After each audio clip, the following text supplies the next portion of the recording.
Ассаламу алейкум ва рахматуллахи ва баракатуху, хөрмәтле Хозур ТВ тамашачылары. Эфирда имамның сұрық тапшыруы сездән килеп бирешкән сорауларга остазларыбыз, имамнарыбыз белән җавап таба торган тапшыру. Инде Аллаһ Тәгалә тел эшкычлары биреп, шушы әлеге тапшыруында бәрәкәтле, файдалы итәргә насип итсә идем.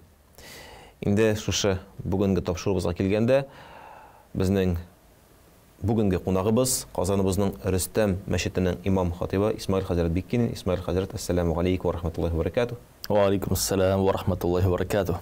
Сезне монда күрергә бик шат. Инде рөхсәт бирегез, искә генә төшереп үтәсем килә үзебезнең тамашачыларыбызга. Әгәр дә сезнең сорауларыгыз калган булса, менә бәлки хәзрәтне күргәч шулай искә төшә бит әле ул. Хәзрәт көнне күрдем, исра бирәсем бар иде.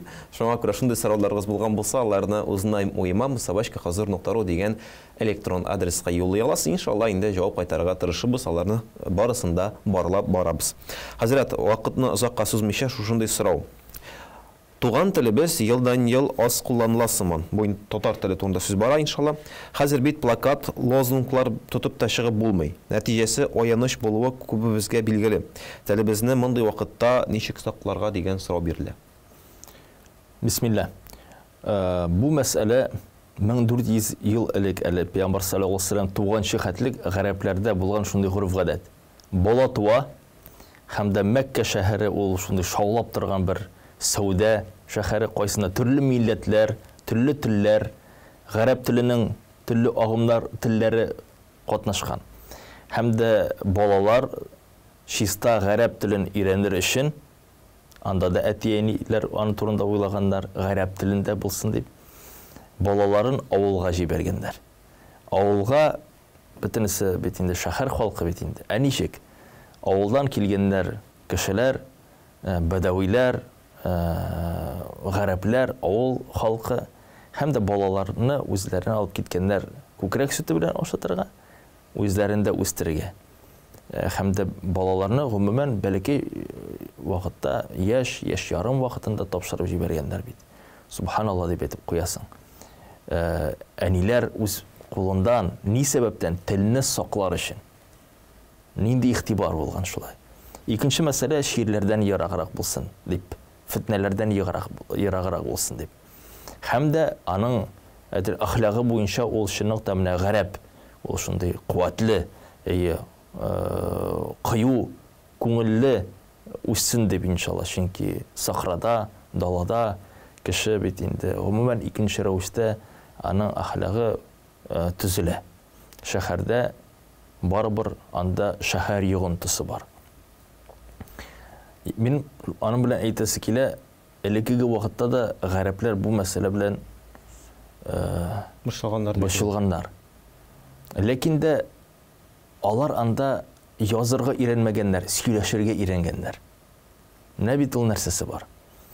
Менә без дә үзебезнең балаларыбыз белән татарча сөйләшү мәсьәләсендә әйткәндә күпме без вакыт алар белән сөйләшәбез. Нинди җырлар тыңлыйбыз, нинди китаплар укыйбыз. Менә шундан баланың теле ачыла да инде. Әгәр дә гаиләдә әти-әни, әби-бабай бер-берсе белән нинди телдә аралашалар, шушы тел белән баланың да теле ачылып китә. Хәтта балабыз садикта йөреп татарча гына түгел, урысча телләре белән дә үзләштерсә дә. Балабызны әгәр дә авылга алып кайту, татар телендә сөйләшә торган әби-бабаларыбызга, туганнарыбызга алып кайту булсын, тагын да үзенә карата бер өстәмә булып тора. Балабыз татарлар арасында татар телендә үсәчәк иншаллаһу тәгалә. Һәм дә бу менә баланың бәләкәй вакытында, 4 яшькә хәтлек дип әйтерлек, менә шул вакытны ул эләктереп калса, ул калган гомер өлешендә татар телен үзендә ачып кына барачак иншалла. Әлбәттә хәзерге вакытта татар телен мәктәптә дә өйрәтәләр. Факультатив рәвештә булса да, өстәмә дәресләр булса да. Аның китаплары белән без риза булырга мөмкин, һәм дә риза да булмаска мөмкин. Кайр вакытта без әйтәбез, ул китаплар буенча балабыз филологка өйрәнгән шикелле була. Җөмләләрнең төзелешләрен бөтенесе өйрәнеп, бу мәсьәләдә без ничек тә бәхәсләшәсебез килми. безнең үзебезнең хезмәтебез керергә тиеш. Үзебезнең җырлар, шигырьләр, әкиятләребез, хикәяләрне уку, үзебезнең мәдәниятебезне өйрәнү ягындан булса, ул вакытны татар теле югалмаячак иншалла. Әлбәттә, безнең татар милләтебездә шул балалар кайсылары һәм дә шул гаиләләр кайсылары алар инде күңелләре белән гомумән икенче милләт халкы, аларны без берничек тә тота алмаячакбыз. Кызганычка каршы. Мусульманнар арасында да бар шул балалар кайсылары мусульман булып туа, әти-әнисе мусульман, ләкин дә икенче, өченче буында алар ислам диненнән ләм-мим хәрефен дә белмиләр. Ассаламу алейкум. Наузу билля, Аллаһ сакласын, бар хәзрәтләрнең нәселләре кайсында балалар, аларның оныклары, оныкчылары ассаламу алейкум, бисмиллаһир-рахманир-рахим дигән сүз белән сүзләрен башламыйлар. Ни сәбәптән шулай? Чөнки мөхите, яшәү урыннары, кем белән алар аралашалар, кемгә охшарга тырышалар, менә аларга тәэсир итә. Һәм дә гомумән телне генә түгел, динне дә алардан юып чыгара. Шуңарда менә шушы татар телен яклар ягындан транспарант белән урамда йөрүдән файда юк. Әгәр дә безнең өебездә балабыз урысча сөйләшсә яки икенче телдә сөйләшсә, һәм дә без аның белән кайткач здрасте дип исәнләшсәк, шул ук вакытта исәнмесез дип сау-сәламәт дип тә күрешүдә яхшы, ләкин дә асыл мусульман ассаламу алейкум дигән сүз безнең татар гаиләләрендә бик әз. Һәм дә аны әйтәләр, сез дин кешеләре генә шулай күрешәсез дип. Ни сәбәптән без үз вакытында дин белән телне аердык? Югыйсә, элеккеге менә әби-бабаларыбызны караган вакытта алар динне дә, шуның кырыенда телне дә саклый алдылар. Без яңадан уйлап табырга тырышабыз, ничек соң татар телен сакларга, ләкин динсез. Ул әзрәк шәрабын да эчеп куйсын, фәлән бәйрәмнәргә дә барып китсен, дискотекасына да барсын, ләкин ул татарча булсын, алай булмый. Аллаһ Субханаһу ва Тааля бездән мохтаҗ түгел. Әгәр дә татар халкын үз вакытында ул күтәргән икән ислам дине аша. Ислам дине аша без гарәпчә өйрәндек, кул язмага өйрәндек. Ислам дине аша без китапка мәхәббәтле халык булдык.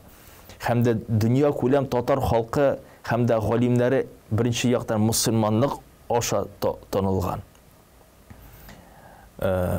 Әгәр дә без аны карасак, Аллаһ Тәала шуның аша безне күтәргән. Без икенче рәвештән күтәрелергә тырышсак, Аллаһ Тәала бездән мохтаҗ түгел. Без юкка чыгабыз. Ләкин дә шул гаиләләр, иншалла, кайсылары дингә килә, алар телләренә дә игътибар итә башлыйлар. Балалары да аларның телгә, татар теленә игътибар итә башлыйлар. Ничек тә булса, бер тәрбия дигән мәсьәлә уяна башлый. Ул мәсьәләдә турында без фикерли башлыйбыз. Мин әйтмим, тулысынча яулыкка төренеп, төбәтәй киеп, мәчеткә йөрү гаиләләре турында әйтмим. Гомумән, әгәр дә гаиләдә дин яши башласа, дини гореф-гадәтләребезне тота башласа, гаит намаз, җомга, мәчет дигән төшенчәләрне белә башласак, иншалла, кичке дәрес дигән төшенчәләрне белә башласак, ул вакытны ул гаиләгә телдә кайта башлаячак, иншалла. Инде хәзер чыннан да бик бер яклы гына сорау теге кебек яңгыраса да, менә сезне ачып салдыгыз, Аллаһка шөкер. Шушы сорауны бирүче кеше дә үзенең соравына теге камил җавап алгандыр дип ышанып каласы килә. Инде алдагы сорауда күрсәк буладыр. Шәригатьтә өйләнү өчен киңәш ителгән яшь бармы? Ничә яшьтә өйләнергә килгән? Бар. Хадис бар Пәйгамбәр саллаллаһу алейһи ва салләмнеке. Ул әйтә, балагыз бәлагатькә ирешкәч, аларны өйләндерергә ашыгыгыз, чөнки әгәр дә аны тоткарласагыз, дөньяда фәхишлек таралачак дип әйтелә. Бәлагат безнеңчә инде ул бала үзенә карата бер яшькә генә җитү түгел, җитлегү мәсьәләсендә китерелә. Biz аңларга тиешбез, безнең табигать буенча ул 12, 13, 15 яшьтә дә булырга мөмкин. Ул вакытны балабызны өйләндерү күз каршыбызга килми. Әле ул мәктәптә укый. Ләкин дә бит өйләндерү менә җитте дә өйләндең генә сүз түгел, әле аны әзерләргә кирәк. Ир баланы ир ягындан шөгыль, куәтлек, гыйззәтлек, аның холкы мәсьәләсендә ир булсын ул. Аңар гаиләнең кыйммәтләрен сала башларга кирәк иншалла. Чөнки ул вакытны ул аңлый. Менә без җегетләр, менә кызлар. Кыз исе борына керә башлый. Аның 18 яшы килеп җиткән вакытта бу гаиләнең, әти-әнинең инде әзер улы булырга тиеш, гаиләне аңлый торган, әле башында җил түгел, гаиләне, хезмәтне, гаиләне тота торган эше, аның шөгыле булырга тиеш дигән бер төшенчәләрдә аның улы әзер булырга тиеш иншалла. Һәм дә аның кырында мал-мөлкәт. Туйны үткәрерлек, һәм дә мәһәрне бирерлек, яшьләрне яшәтерлек бер бүлмәсе булырга тиеш иншалла. Һәм алдан килешеп куялар кәләш мәсьәләсендә. Гаиләсе белән танышып куялар. Әле синең өчен балалар инде бу бит инде яшүсмерләр аралаша башлыйлар. Безнеңчә хайдбы кылына. Килешеп куялар никах турында. 18 яшында микән, 19 яшында микән, мәктәпләрне бетергәч, менә өйләндертеп куябыз, никахларны укып куябыз дип килешәләр. Бу безнең горф-гадәтебез. Бу икенче дөньяда булган мәсьәлә түгел, бу безнең горф-гадәт, булай безнең әби-бабаларыбыз яшәгән. Һәм дә шундый гаиләләр торкылы булган, субханаллах. Бүгенгә өйләндем, бүген генә таныштым, иртәгә өйләндем түгел. Менә бу кыз миңа ошады, әйдә әти-әни никах укыйбыз гына түгел. Әти-әни бу мәсьәләдә алар кызыксынганнар. Кыз баланы да шулай тәрбияләү. Хезмәт ягындан, шөгыль ягындан, үз-үзен тоту ягындан, гаурәт ягындан, ир кешене хөрмәт итү ягындан, гаиләнең төшенчәсе турында әни, әти үзенең үрнәге белән, насихаты белән балага өйрәтәләр. Чөнки аның 17-18 яшы килгәч, аның кулын сорарга килеп баскан вакытта, теге нәрсә ул гаилә дип, нәрсә ул кыймак дип, нәрсә ул ничек бәлешне пешерергә дип басып торырга тиеш түгел иншаллаһ тәгалә. Без ул яктан белән шушы хадисны үтәр өчен, ул Пәйгамбәр саллаллаһу алейһи хадисе аны үтәргә кирәк. Без алдан әзерләнергә тиеш без иншаллаһ. Менә бәлагатка иреште, Пәйгамбәр саллаллаһу алейһи хадисе әйләндердек түгел. Без аңар инде адым-адым өйрәнеп барырга тиешбез иншаллаһ. Чөнки бер көнне гаиләбездән улыбыз чыгып китә, бер көнне кызыбызны укырга җибәрәбез. Ул вакытны алар безнең йортыбыздан чыгып киткәч, кулдан җибәрдең. Нәрсә була ул бала белән? Кем аны ничек алдай алачак? Нәрсә нинди вәгъдәләр белән? Нинди наузу билла фахишлеккә керергә мөмкин? Алла сакласын. Һәм дә безнең әти-әниләребезнең дугалары белән шушы балалар саклансын. Чөнки шит шәһәрләргә җибәрәбез. Кемнең югынтасында була? Кызлар анасын курсаклы калулары, яки яшерен рәвештә никах укып, алдаланып калулары, чөнки мәхәббәт булган аларның арасында. Шул ук вакытны безнең улларыбыз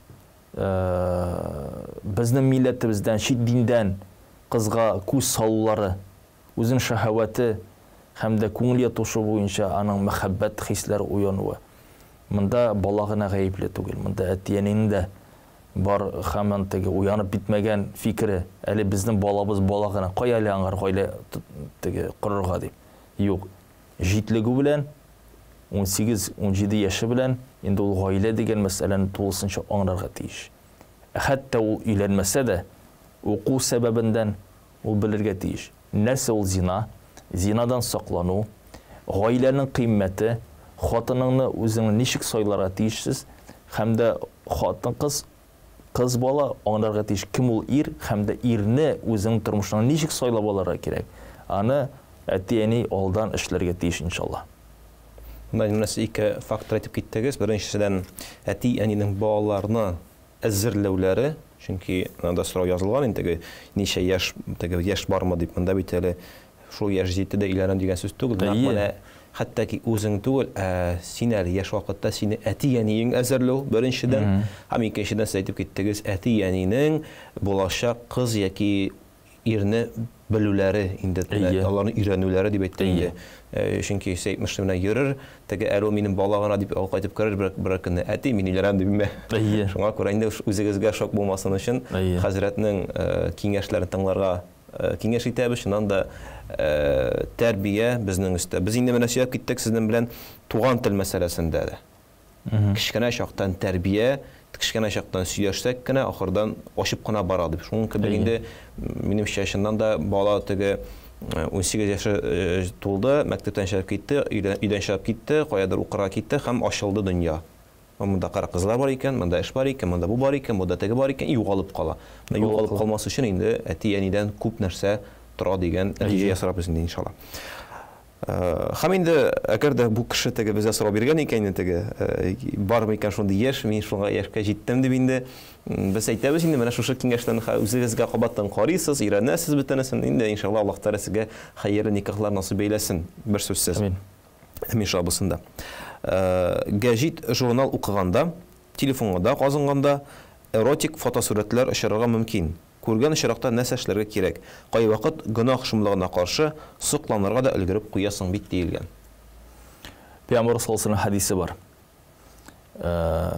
Кеше үзен күзе белән ни дә булса бер тыелган харам әйберне күрсә, кеше гаврәтен. Ул вакытны шайтан аңар ук белән ата йөрәгенә. Һәм дә аның йөрәгендә бер кара нокта барлыкка килә. Бу кара ноктаны ничек без юкка чыгара мөмкинбез? Чөнки бу кара нокта кешенең әхлагына, үз-үзен тотышына тәэсир итәчәк. Аның хаклыкка күзләрен томалачак. Ничек? Истигъфар белән, астагфирулла дип әйтү. Шул ук вакытта Али бин Аби Талибка ул бит яшь була, Пәйгамбәр саллаллаху алейһи ва салламның туганы. Ул аңар әйтеп куя, бер мәртәбә хатын кызга карасаң, яки хатын кыз ир кешегә, аның гаврәтенә, йөзенә, ул сиңа хата түгел. Ләкин дә кире карау, яки беренче мәртәбә караган вакытта озаклап, сакланып карап торау мәсьәләсендә булса, ул вакытта моны кешенә ул гунах дип шутланыла. Әйе, кисәк кенә күренсә, Аллаһ гафу итсен, ул хата түгел. Ләкин дә без барыбер әйтеп куябыз, астагфирулла.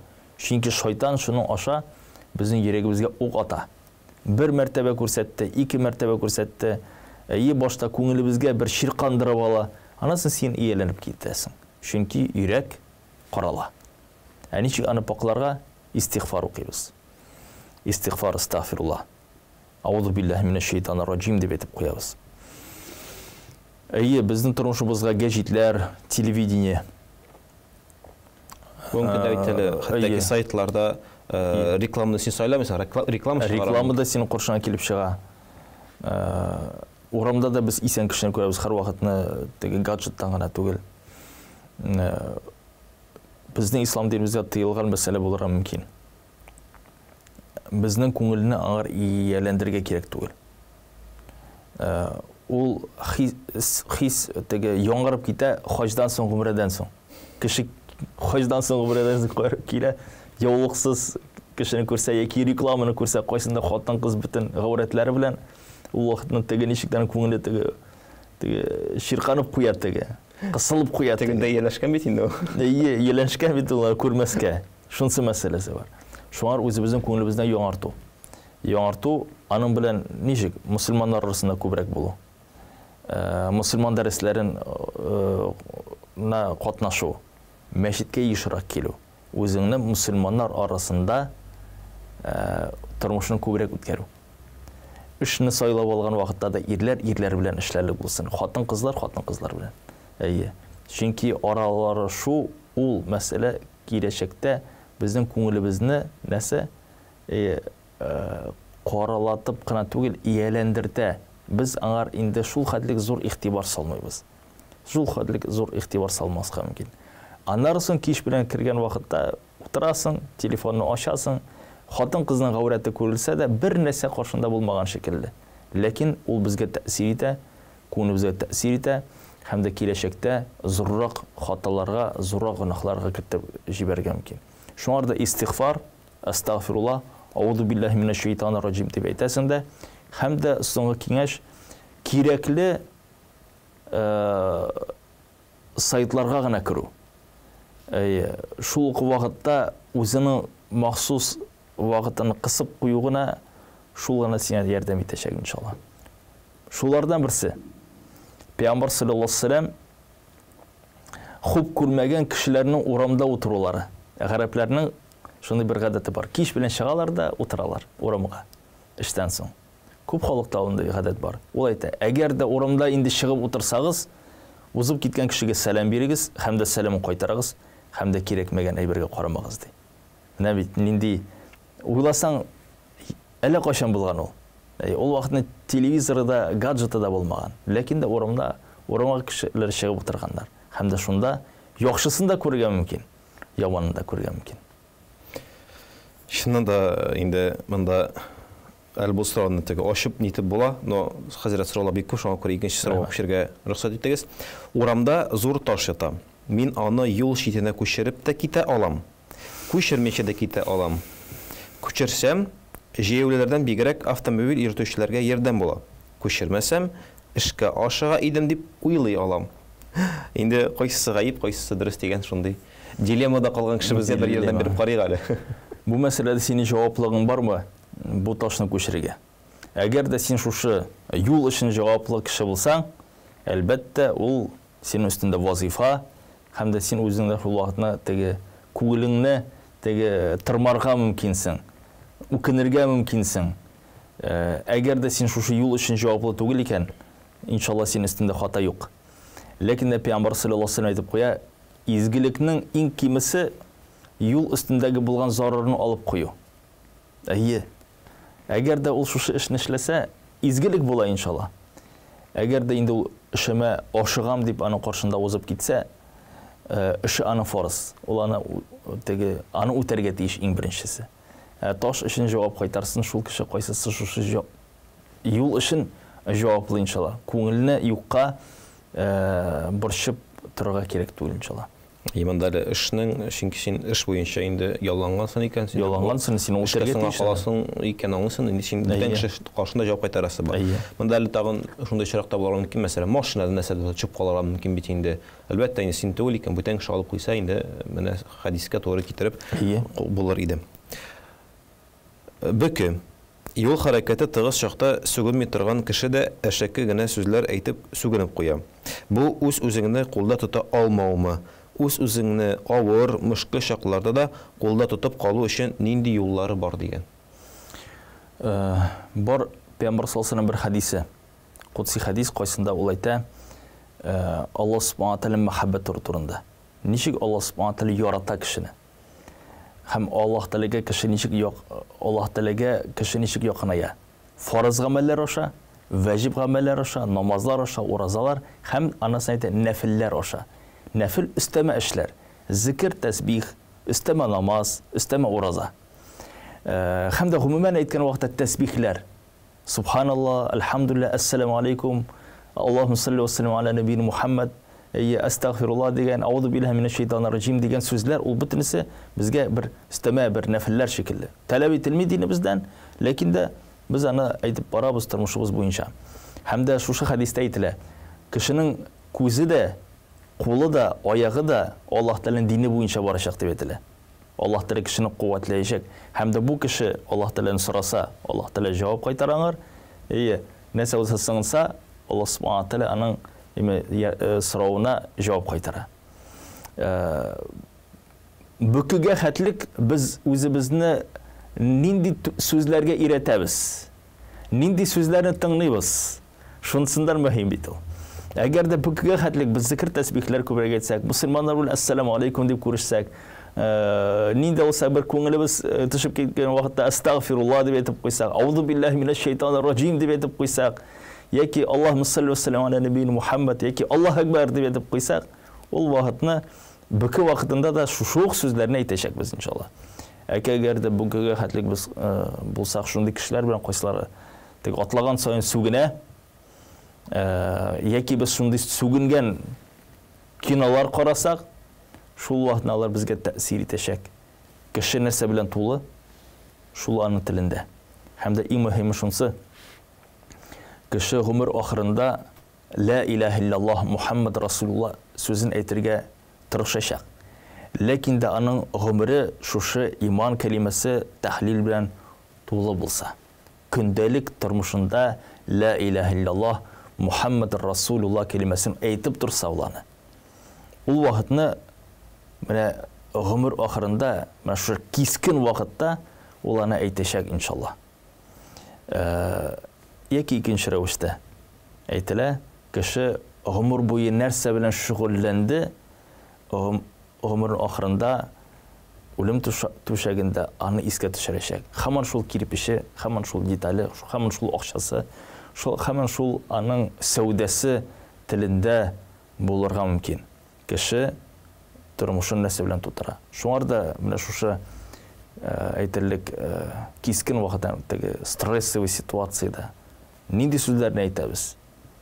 Шуларны кайсы белән үзебезнең тормышыбызны тутырдык. Әле тегән индер. Бөккә түгел, хәтта ки гади барганда да кемдер теге кашыга резко чыга. Анда да бит без ниндер сүзләр дип куярга мөмкин без, яки гаҗәпләнгәндә, ягъни теге ниндер начар түгел, менә гаҗәпләнгәндә кеше о машалла дип кемдер куярга мөмкин. Кемдер шунда теге сүгенү сүзе белән дә карап куярга мөмкин. Анда берни теге кискен әйбер юк, ул гаҗәпләнә. Ләкин шул вакытта күңелендә булган сүзе чыгып та китә инде менә теге.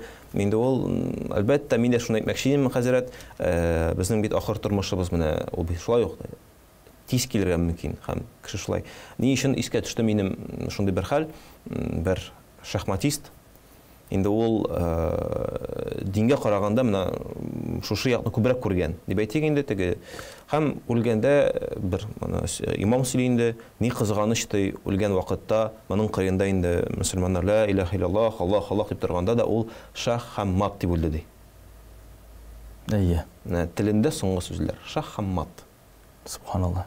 Ягъни кеше нәрсә белән теге яши. Инде монда теге Мутаффифин сүрәсенең ни искә төшә инде, кәлләбәл рана аля кулубихи макан яксибун, йөрәкләрен алар кәсеп иткән, алар яшәгән әйбер каплап алды һәм нәрсә әйтмешли, шуннан да әгәр дә кеше гомер буе әйтмешли, мәсәлән, шунда яшады икән, дин белән дип әйтик инде, хәтта ки бүтән төрле эшләре булса да, бизнесы булсын, бүтән төрле эше булсын, ләкин йөрәге белән ул бит бар диндә булырга тиеш, йөрәгендә Аллаһ булырга тиеш.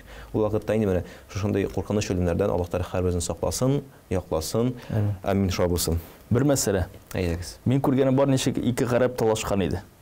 Бик каты бәхәсләшәләр иде акча турында. Һәм дә бер-берсен ничек алар сүгәләр? Кул ла илаха илляллах. Әйт син ла илаха илляллах. Әйтәгә. Икенчесе әйтә. Кул салли ала наби. Ул әйтә, Пәйгамбәр саллаллаху алейһи салават әйт. Алар бер-берсенә шундый сүзләр белән әйтәләр иде. Теге дингә якынлайт үзеңне, ахлагыңны, әйт салават. Кул астагфируллах. Истигфар әйт. Кул ла илаха илляллах. Бер-берсенә һәр вакытны шулай дип куялар. Бер-берсен бер инде кабахат сүзләр белән әйтә. Югыйсә шул хәтта каннарын кыздыра бәхәсләшкәннәр иде. Менә кешенең тормышы, менә йөрәге нәрсә белән тулы. Без бер тапшыруда моның турында яшәп киткәч, хәзрәтләрдән менә шунда ишеттем, шулай ук иманыңны укытыйм дип теге әйтәләр бит инде. Ничектер инде кичкенә чакта теге иманыңны укытам дигән әйберне куркыныч әйбер кебек кабул итәләйек. Бер хәзрәт аңлатып кит инде. Иман кәлимәңне укытам. Ягъни хәтта сүгенгән вакытта да ул сүкми. Ла илаха илляллах бит иман кәлимәләре бит инде. Ла илаха илляллах, шаһадә ла илаха илляллах, шуны укытам. Мәсәлән, яки анда теге тагын бер хәзрәт белән ничек шулай темага кирип киткәч, шулай әйткән иде. Коръан хафиз бул дип теге. Үзе акыра, үзе Коръан хафиз бул дип киттек. Хафиз бул, Шундый ярап ниләр, әлбәттә безнең үзебезнең гырыф гадәтебез, ул менә бездә булган, шуннан да кем нинди генә татар кеше булмасын, теге иманыңны укытам дигән сүзне беләдер, әйткәне бардыр, менә асылын белеп калдыгыз, ягъни ул шул ук мәсәйтмеше кул ла илаха илляллах, ла илаха илляллахны әйткән кебек. Шулай иманыңны укытам, ягъни иман кәлимәсен укытам, ла илаха илляллахны әйттерәм дигән сүз килеп чыга. Шуңа күрә инде машалла бундай чиракта хәтта ки динебезнең бөтен динебезне карасак, ул безнең яшәешебезнең барлык почмакларына кергән. Безгә моны өйрәнергә, күрергә һәм гамәлдә кулланырга гына кирәк, һәм әлбәттә дөрес ният белән. Инде хәзрәт алга таба дәвам итсәк тә була. Безгә кемнәр әлегенә килеп биреште. Инде эфирда Имамның Садыйк дигән тапшыру бара. Бүген бездә кунакта Рөстәм мәчетенең имам хатибы Исмаил хәзрәт Биккинин. Хәзрәт дәвам итәбез. Ул үзе шуқындырылган рус кызы, тик яулык бәйли, ләкин әле исламны кабул итмәгән. Үземнең исламнан алган тойгыларымны тикшерәсем килә, аны кабул итәргә әлегә ашыкмыйм дип җавап бирде. Бу чиракта барысы дөрес барамы дигән сорау килгән. Әлбәттә дөрес бара. Кеше ошарга тырыша мусульманнарга. Әдәп, әхлак, кием рәвешендә. Һәм без үзебезнең тормышыбыздан күрәбез, шул кеше кем Аллаһны эзли, ул Аллаһка килә иншалла. Әлбәттә, әле ул мусульман түгел. Чөнки үзе дә әйтә бит, әле мин аңар кирмәдем дингә дип. Ләкин мусульман рәвешенә килә. Элеккеге вакытта, кайчан мусульман дәүләтләр киңәйгән вакытта, һәр бөтен кешеләр шул ук вакытта ислам диненә кирмәгәннәр. Ләкин мусульманнар аларның арасында, фарсилар арасында, греклар арасында, төркиләр арасында таралып, яшәү сәбәбендә бу халык мусульманнарның гадәтләрен ала башлый. Сәүдә ягындан, үз-үзе тотышу ягындан, туй ягындан, кием ягындан, һәм дә бер-ике буын эчендә алар тулысынча мусульман диненә күчәләр. Әти-әнисе әле рәвешчә генә ислам динен тотса, рәвешчә генә мәчеткә йөрсә, аларның инде балалары, алар инде ислам диненә тулысынча ике аяк белән кергәннәр. Бу ислам диненең таралуының бер усулы. Һәм дә мондый очрак булаш, әлхәмдүлилләh. Андый кешегә без җайлап нәсихәтләр белән бер үк куркытмыйча, гадәти хәлдә без җәһәннәм белән куркытырга яратабыз. Куркытмыйча гына ислам диненә карата мәхәббәт салу белән без аны ислам диненә чакырабыз иншалла. Пәйгамбер саллаллаху алейһи ва сәлләм Мәккә вакытында, Мәккә чорында күбрәк сахабаларны Аллаһны яратырга, җәннәткә өметләнергә һәм дә җәһәннәмдән сак булырга өйрәтә. Ахиреткә ышанырга аларны чакыра. Ә менә Мәдинәгә күчкәч, 13 ел үтте бит инде ул, Мәдинәгә күчкәч, менә анда шариғатның таләпләре килә башлый инде. Бездә шундый дингә килә торган кешеләрне күргән вакытта, синең эшләрең файдасыз, син мусульман түгел, дип аны күңелдән төшерергә кирәк түгел. Бу дөрес, матур хәл, әлхәмдүлилләh, әгәр дә кешеләр шулай торып мусульман гадәтләрен алсалар. Без дә сөенәбез, кайчан шит милләт кешесе татарча сөйләшеп бирсә. Шул хәтле күңелле, субханалла. Һәм дә ни сәбәптән? Чөнки безнең мәктәпләребездә татарча дәресләр бара. Татар булмаган балалары өйрәнәләр татарча дәресләрендә татар телен, һәм дә безгә ни хәтле күркәм, татар җырларын җырлаган вакытта. Әгәр дә кешеләр, хәтта ислам динендә булмасалар да, азанны белсәләр, Фатиха сүрәсен белсәләр, ла илаһа илляллаһ, Мухаммад Расулуллах дигән сүзне белсәләр, яки бисмилләне белсәләр, сәламне белсәләр, ни хәтле күркәм булачак. Өйрәтик, шулай дин халык арасында җайлап сеңә тарала иншалла. Иншалла шабысында. Исламда 100 күренгән фотосурәтләр тыела дип ишеткәнем бар. Шул ук вакытта инде күп хәзрәтләр ирекле төстә социаль челтәрләрен алып баралар һәм анда үз йөзләрен урнаштырганнары да байтак. Искәрмәләр бармы әллә ниндидер дигән сорау килгән хәзрәт. Безнең динебездә бар хадис, Пәйгамбер саллаллаху хадисе, кайсында әйтелә, әгәр дә кем сурәт ясаса, җанлы мәхлукның дип әйтелек, хайван булсын микән ул, кеше булсын микән, җанлы мәхлукның сурәтен, сынын ясаса, Аллаһ субхана тәала аңар газап бирәчәк дип әйтелә. Хәтта кыямәт көндә бу кеше бу сурәткә яки сынга җан өргәнче хәтлек дип әйтелә. Менә без аңа җан өрә алмаячакбыз. Шуңарда бу газап күпме вакыт барачагын Аллаһ Тәала үзе генә белә. Хәтта Аллаһ афу иткәнче хәтлек иншалла. Фотосурәт мәсьәләсендә килгән вакытта ул сында түгел. Ул рәсемдә түгел. Кайсы кул белән эшләнелә. Бу объектив аша эшләнә торган бер фотосурәт, кешенең бер сурәте. Без аны диварларыбызга, йортыбызның диварына асып куймыйбыз. Ничек тә булса, аларга карап теге өстәлләребезгә куймыйбыз гаиләбезне. Ни сәбәптән? Чөнки ул бар сурәт һәм дә бар икенче хадис Пәйгамбәр саллаллаху алейһи ва сәлләм әгәр дә йортта сурәт булса, исән җанның ул бинага, ул бүлмәгә фәрештәләр керми дип әйтеп куялар. Шуңар без үзебезнең тақвалык белән аңлыйбыз, әгәр дә фотосурәт хәтта булса да, без бит инде кәгазьгә чыгарабыз аны. Өстәлгә куябыз яки стенага куябыз. Без аны куйсак, анда фәрештә кермәскә мөмкин. Шул ук вакытта без аларны кыйбла тарафына куймыйбыз. Әгәр дә ул якка без намаз укыйбыз икән, кыйбла тарафына без аны куймыйбыз. Чөнки без ул вакытны Аллаһ турында уйларга тиеш. Һәм дә каршыбызда булган барча сурәтләрне, уенчык сынымнарны алып куябыз иншалла. Социаль ширтәләргә куйган вакытта мәгълүмат өчен гыйлем тарату ягыннан, бер галимне танытыр өчен сурәтен куябыз икән. Менә фәлән галимнең дәресе була. Яки фәлән мәгълүмат таратабыз. Анда фотосурәтләрне куябыз икән. Яки ул кеше югалды мәсәлән, кешенең фотосын куясыз, фотосын югалды, эзләп куябыз. Ул ярый, ул рөхсәт ителә. Ләкин дә үз-үзең белән гаҗәпләнү, мактану, нәрсә ашадым, кая гүләт иттем, кая ял иттем, яки өстәмә нинди булса бер гаурат ачу булса, ул вакытны тыелган.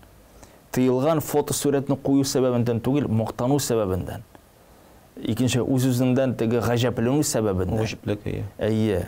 Рия ягындан. Була шундый фотосурәтләр, кайчан мусульманнар баралар мәчеткә яки хаҗга, Кабатуллага аркасы белән басалар, кулларын күтәрәләр, фотосурәт төшәләр. Кул күтәреп без дуа кылабыз. Аны кеше күрсен өчен без аны эшләү тыелган, рия дип атала. Мәчеттә дә никахтан соң мәсәлән кулыбызны күтәреп дуа кыл төшәбез. Әгәр дә шунда дуа укылмыйча гына син фотосурәткә генә утыр, рия булырга мөмкин. Син бит аны эшләмисең. Шул намазга басып торган вакытта, әлбәттә дәрес өчен рөхсәт ул. Ләкин дә без аны бит менә мәчеткә килдек тә менә дуа кылабыз. Әл-Харам мәчетенә килеп бастык та дуа кылабыз. Фотосурәтне төшерде дә, хоп, кулны битне хәтта сыпырмыйча кулны кире төшереп була. Шуңарда теге садака биргән вакытта бер мискингә, ятимгә теге садакабызны тапшырабыз. Ул вакытны теге кеше күрсен, мактасын өчен эшләгән вакытта әлбәттә ул тыелган. Ләкин дә шул ук вакытны садакабызны биргән вакытта, мәсәлән, пакеты белән, яки бер китабы белән, менә сезнең акчагыз урынына барып җитте, менә ул садаканы тапшырдык, рәхмәт сезгә дип фотография төшереп җибәрү, ул якта рөхсәт ителә. Күп вакытта күңелгә карый, фотографияга хәтта түгел. Менә күңелгә ни сәбәптән без аны эшлибез иншалла. Аннан соң инде Аллаһ Тәала хисап итә. Әле менә мәсәлән фотосурәт булмасын да, мәсәлән видеосурәт, бездә хәзерсен белән бит инде видеосурәттә, ягъни безне кемдер карый, без бит анда юк, мәсәлән, без бит монда шулай дип әйтә бит инде. Менә фотосурәт үзе түгел, уларның инде проекциясе дигәндәй. Инде бу бездә булмас иде андасын дип әйтсәк, инде әгәр дә мәсәлән сәймәши ниятләрне белмәсәк һәм нәрсә эшләргә ярамаганлыгын белмәсәк дип әйтсәк инде. Монда да күңел бит. Мәсәлән, намаз укырга баскан вакытта да телевизорны сүндереп куябыз, әгәр дә ул безнең кыйбла тарафында булса. Теге әгәр дә кеше аны тулысынча үзенә рөхсәт итсә, тавышын алып куйыр иде, тәки басыр иде анда намаз укыр шул якка. Ләкин дә кеше үзен күңеле белән тыя, кирәк түгел. Һәм сүндереп куя. Шулай бит инде. Әле минем бер шундый кызыклы имамның фикрен ишеткәнем булды. Теге күрдә инде кемдәдер шулай теге фотосурәт инде. Безнең заманда фотосурәтләр бары тик альбомда гына идеп теге.